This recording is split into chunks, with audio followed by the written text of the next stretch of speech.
Hey everyone, very excited to have our second conversation with Jonathan Twomley today. This was the one that you have every week, economic data. So how you doing, Jonathan? I'm doing great. Awesome, Doing man. great. Yeah. I really love that first discussion about your mastermind event and what's really going on in the multifamily launchpad. I thought what the Economist and Anna and all those folks brought was amazing. But we're going to talk about economic data today. So Yeah. we'll go any order you want: unemployment, continuing claims, GDP, stimulus, or inflation. Just go in that order. All And right. and I do want to just point out that for folks who just jump straight to this video, there's a lot of economics discussion in the last one too. Oh, for sure. Because I wrapped up kind of what happened at the mastermind day yesterday, which really went into that deeply. So go watch that video too. All right, so let's jump into it.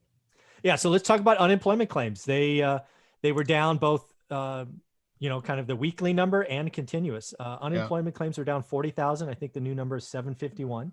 I will say I got this one wrong. I thought the end of October we'd be approaching 1 million. Yep. And then, oh, by the way, the number from 2 weeks ago, the conversation we missed, there was a head fake. The dirty number came out at 798 or 898 or something, but then was adjusted lower the week later because of something you brought up, California. Oh, really? Interesting. Yeah, California was sending an estimate because their systems were down for 2 weeks, and that estimate was high.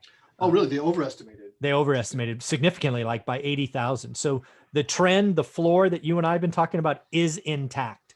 It did not break that 1 week when I thought it did. So, and then the continuing claims down another 700,000 to 7.5 million, I believe. So lots of stuff in there. What are your takeaways?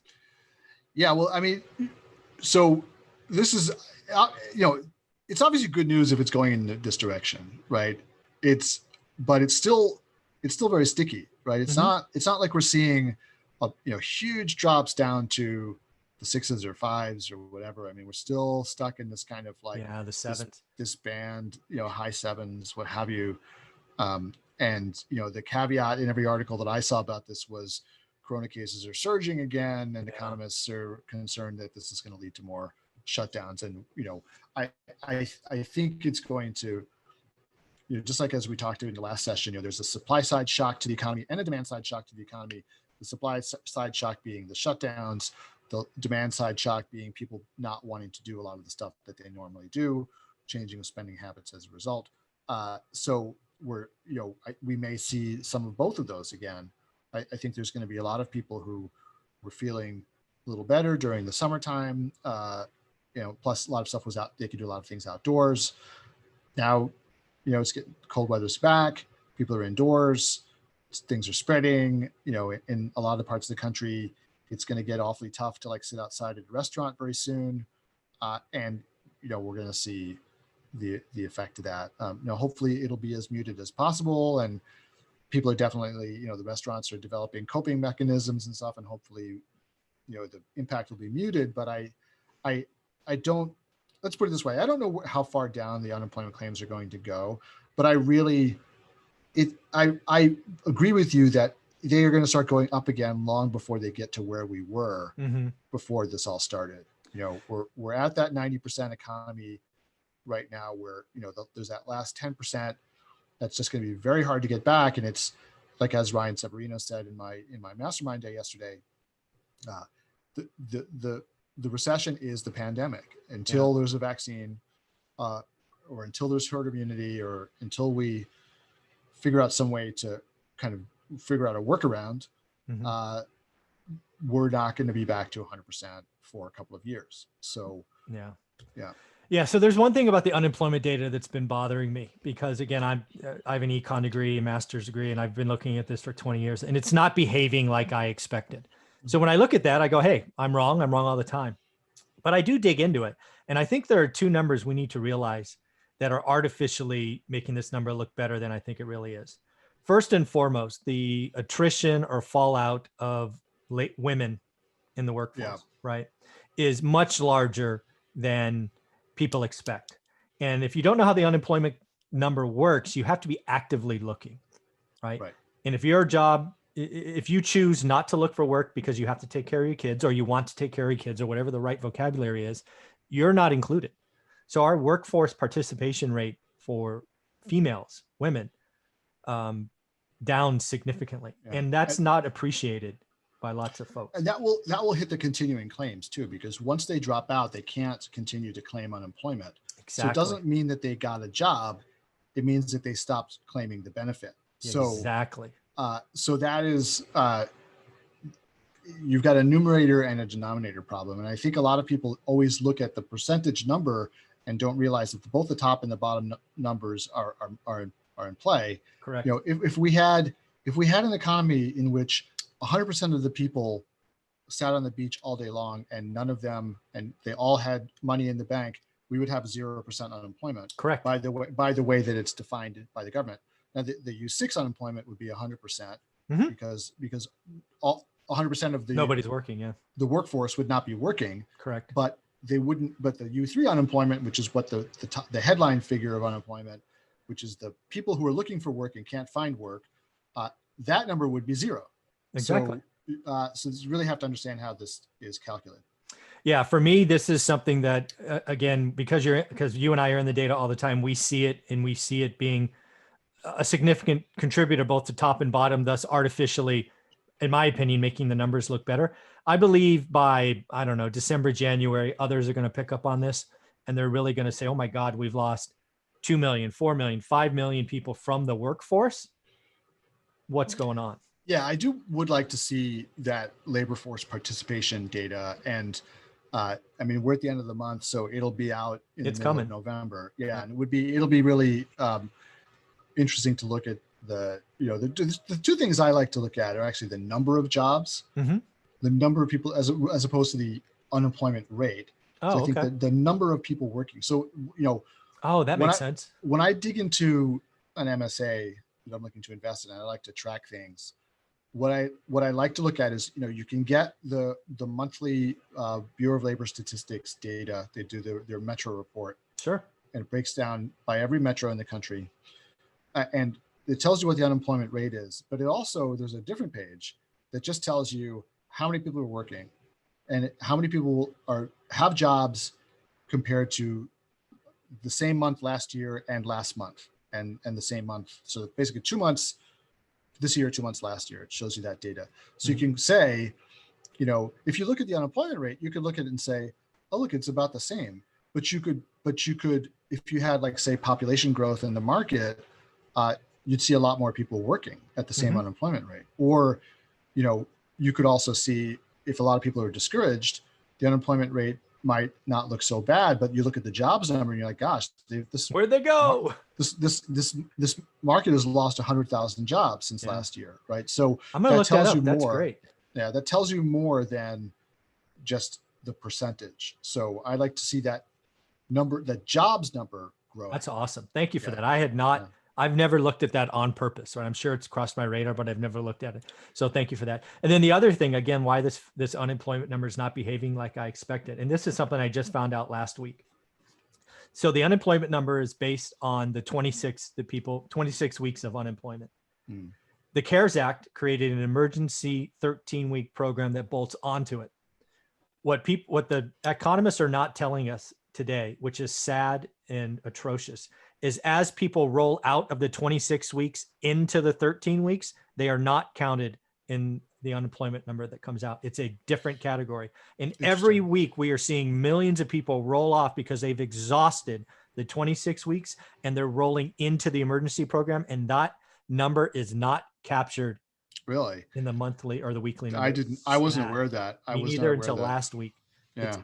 And it's only going to grow, folks. The people that lost their jobs in hotels and service and entertainment back in February or March, and their industries are still shut down. There's a wave coming that is now starting to spit out. Last week, it was 506,000 people came off of 26 into the 13. Really? Yeah. And that's a problem. Yeah. And as we've also discussed, there is the PPP issue, which, a lot of, now I know that program is basically run out, but there were a lot of people who were employed, who were just getting essentially unemployment through their company. Yep. Right. And now that's run out. So those people are also, they weren't counted as unemployed, but they were still essentially getting unemployment benefits. So that's another big bunch of people that, I'm not sure exactly where they fall into this, but Yeah. they're certainly not being counted as unemployed. Yeah. Nope. So, Yeah. So the weekly unemployment number we've always talked about is a dirty number, right? It has seasonal adjustments and all of these things.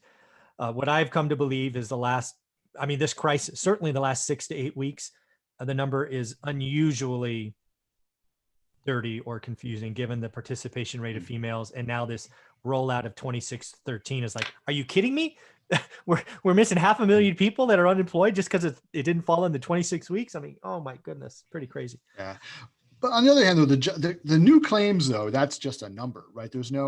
So that number is, and obviously they revise that number too, because they get better data, but it's not like a percentage number that can be fudged, or, that depends on like what the denominator is. It's just a number. So, looking at that trend is helpful to see the directionality of the economy if there are fewer new claims being made. So that's all good. But when we hear the unemployment rate is now 6.6% or 6.3% in a few weeks, it'll be here next week, perhaps. I think it might be next Friday. That's when you start to see the impact of these other adjustments. Right. That is why that number needs to be taken with a grain of salt, because it's not taking all this other stuff into account.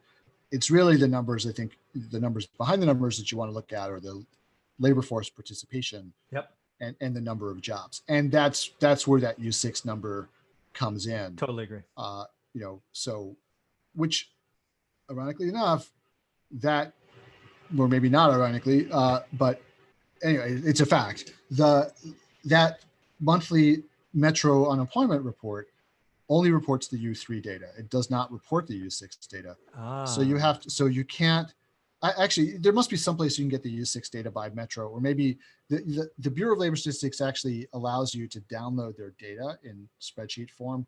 So it may be in there, but the report that they put out every month for the last month's labor and employment is based on that U3 number. So take it with a grain of salt. Look at those. That's why I say turn to the second set of data in the back of that report, and just look at the absolute raw jobs data. Wonderful. To tell you the trend.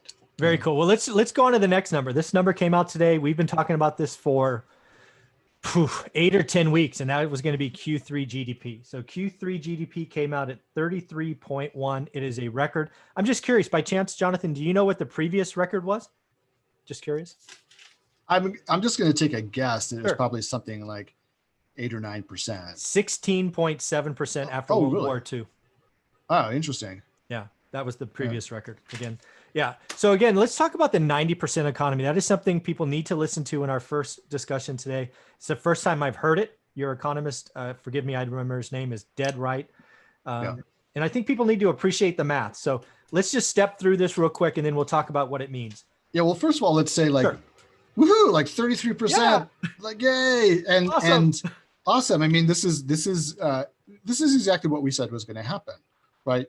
We had the worst recession in history because we just shut the economy down. Turned the faucet off, and you knew what was going to happen was that the faucet was going to get turned on, and the opposite thing was going to happen. And politicians being what they are, they're going to take credit for this, even though they didn't do anything. They just let the economy start coming back. The problem was, again, as we talked about in the last video, don't get distracted by short-term data and think it's a trend. We are not going to see 33% GDP growth in the next quarter. We're not going to see anything like it, right? And this is all a function of just turning things back on. And as you and I have talked about over and over and over and over again, it's only coming back to a point, and then the slow growth. So you have V-shaped for short term, and then it's a long, slow haul after that because of the pandemic, because habits have changed, businesses are gone, people's habits are changed. It's not coming back the way it was, which leads us into this idea from the Economist magazine of the 90% economy. And this is what Ryan Severino talked about yesterday in his presentation at my mastermind. But now tell people the numbers that you calculated. It's just uncanny. Yeah. Right. So yeah, let's use, folks, you got to understand these numbers, and statistics are something, if you don't pay attention to, they can really confuse you. So coming out of Q1, let's use the exit of Q1 as 100, just so the numbers are easier to understand. We had a 31.4% drop in Q2. So that 100 becomes 68.6. That is the new base. You take the 68.6 and you multiply that by a record growth rate of 33.1 in Q3. That brings you back to a new base of 91.3. So we are not back. We went down 31 and up 33. We are still 8.7% short of where we were exiting Q1. You're calculating off a lower base. Correct.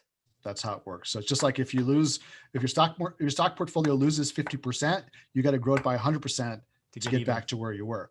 So this is the same phenomenon. So here we are, basically at the 90% economy, and what we're seeing is that last, to get back to where we started, we've got to get rid of the coronavirus. We've got to get to the point where people feel comfortable doing the kinds of things that they used to do, like go to concerts, get on airplanes, go to movie theaters, go to the symphony, whatever it was that they were doing before in big crowds of people, going to restaurants. Without that, we're just not going to get back. So, just that's the fact, Yeah. and you have to, if you're an investor, you got to deal with facts, not where you want things to be. Yeah. I think this 90% economy is something I'm going to start quoting again. You're the first video people got to go back and watch. I've been starting to use the analogy, and I'm probably going to switch to the 90% economy. Is the American economy is a 4-lane highway, and we've essentially stopped one lane, i.e. entertainment, concerts, flights, all of that stuff. But people don't really get that. I'm going to start using the 90% economy because, again, we have 10% that's just off, just done. Pretty cool. So let's now switch gears to stimulus. Again, we did a whole video, I think it was 3 weeks ago, basically what would happen if stimulus didn't happen by the election, which I think we both said were unlikely. Now, unfortunately, I think we're going to have some pain in Q4. And I think there's a big talk about, I think the initial estimates were we'd be up 5% GDP in Q4. The economists, those talking heads. Now I'm starting to hear more and more people talk about 0, or there's even a few brave souls talking about it could be negative in Q4. I've been hearing about the potential double dip recession, which, and again, you have to think like recession is a very technical term, right? It means negative economic growth. And there's even like this definition of like 2 quarters of negative economic growth that some people use. So, we have, very shallow recessions where most people don't even really notice it's a recession because, we have very shallow negative growth for a couple of quarters and we're out of it. That has happened in the past. And we nearly had that in 2016. Or you can have, a technical recovery. You have growth, even though everybody feels like, like crap, which is what we had for, a couple of years after the great financial crisis ended, where we had growth, but we were, digging out of such a deep hole that it was still very painful for most people. So, recession, there's like the colloquial recession, which essentially means times aren't that great, or they're not as good as like what they were in people's minds. But then there's the technical definition of recession, which is either you've got growth or you don't have growth, right? So, and if you're growing slowly off a very low base, you're not in a recession, but it feels terrible and it feels like it feels like a bad economy, right? So, that's, so we may have that, if we have more shutdowns and more people not going out. And frankly, I think, look, I don't know. I'd love to know what the restaurant business that is in business accounts for right now. Right. But I would say even just with like cold weather coming in and people not being able to eat out at restaurants as much as they were, right, that is going to have an impact, right, by itself. Now, if that's going to have enough of an impact to like, if it's just going to dampen growth a little bit, or if it'll be enough to like tip the economy, I have no idea. But there's stuff like that out there that could lead us into another technical recession. Now, does that mean it's like really a lot worse than it was? Well, like maybe not.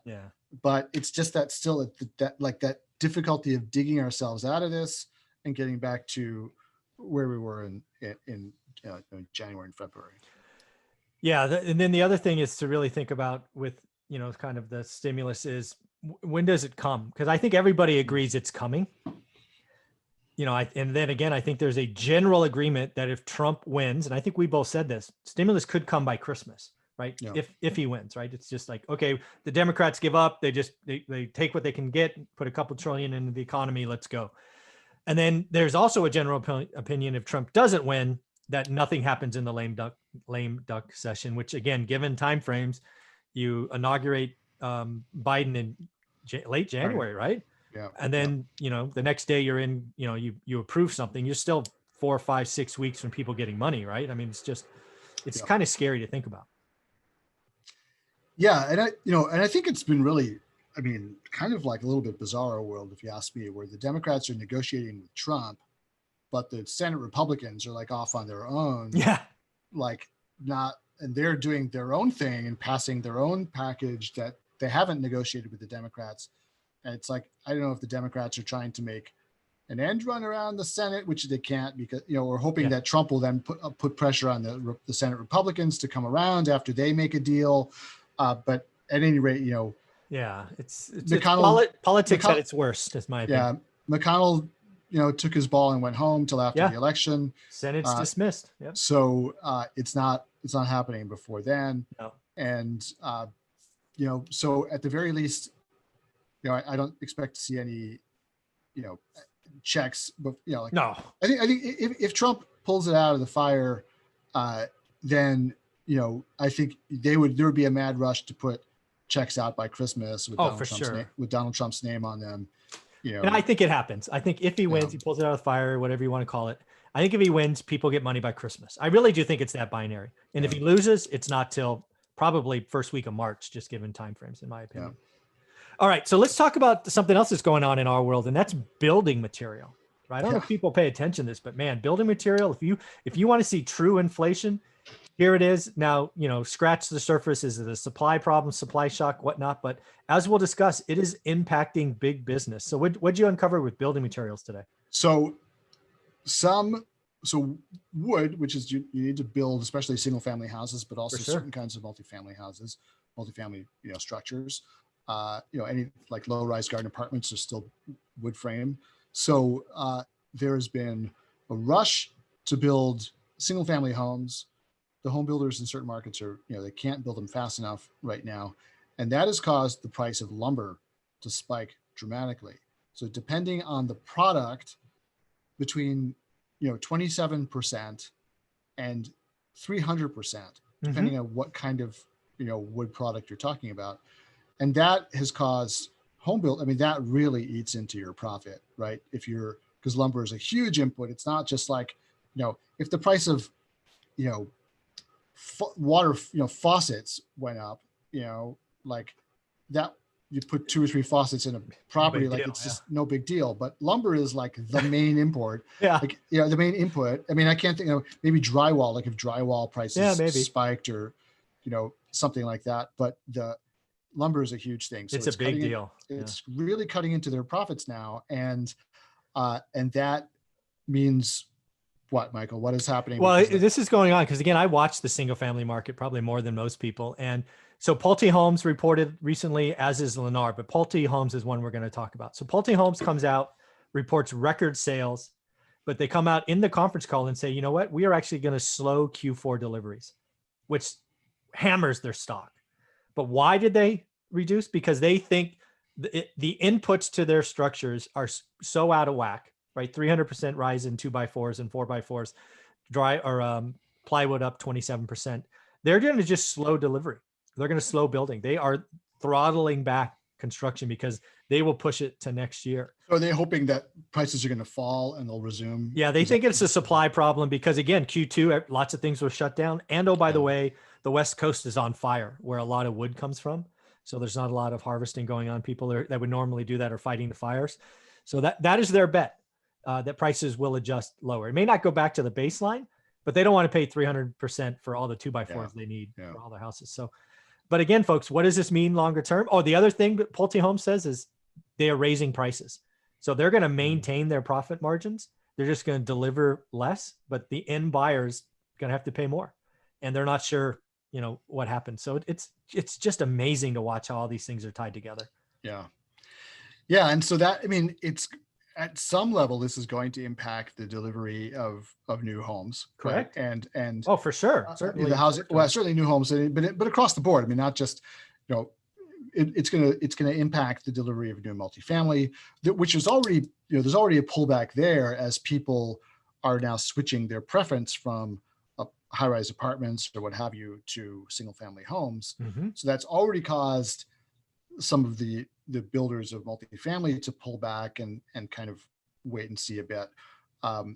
So the supply is definitely going to be constrained, and as it is, another thing that Ryan Severino pointed out yesterday in the presentation was that we have been underbuilding for quite a while, and this is like a favorite thing a lot of multifamily investors point to,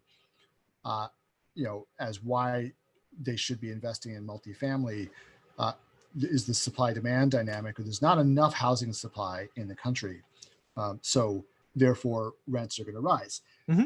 To which I always say, yes, that is true over the long run, but it doesn't mean that the price you're paying right now is a good price for the asset, right? So I think a lot of people confuse that too, where they're like, they look at the long-term data and say this is great, therefore paying essentially any price is justified.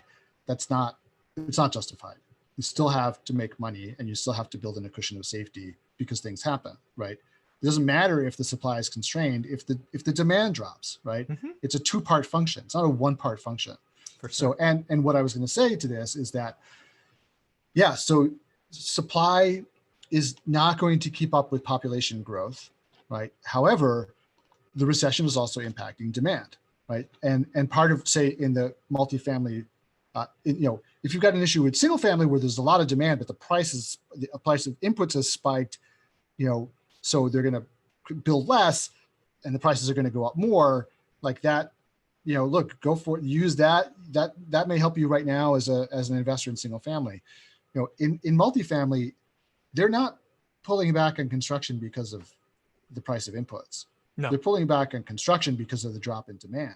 So, the wrong mix. That's the real thing. Right, the mix is all wrong. Yeah. But it's a demand thing, right? Sure. They're not, what they're building is not what the market wants right now. So just because the supply is, when things return to normal, this may wind up being great for multifamily investors because there's going to be less supply out there. There's more, there's going to be more demand, but right now the calculation is the demand, the lack of demand is causing the supply to be shut down, right? The new supply to be shut down. So that doesn't mean go out and buy multifamily right now if the price is too high. Now, if the price starts dropping because of the demand starts dropping, then I'm going to say, okay, yeah, get that, put your bargain hunting, glasses on, mm-hmm. and start looking for bargains. And in the next segment, we're going to talk about some bargain ideas. Yep. But I don't think we're there yet because there's still sort of this frenzy going on that has, that doesn't seem to abate. Very cool. I think that's a great place to wrap this one up. Again, the next episode is going to be something you want to pay attention to. We're going to talk about where are the opportunities coming? Where are they? We're going to talk about the big boys, Blackstone, Invitation Homes, and mom and pop investors. So you are definitely going to want to tune in for that. Thank you very much, Jonathan. This has been a lot of fun.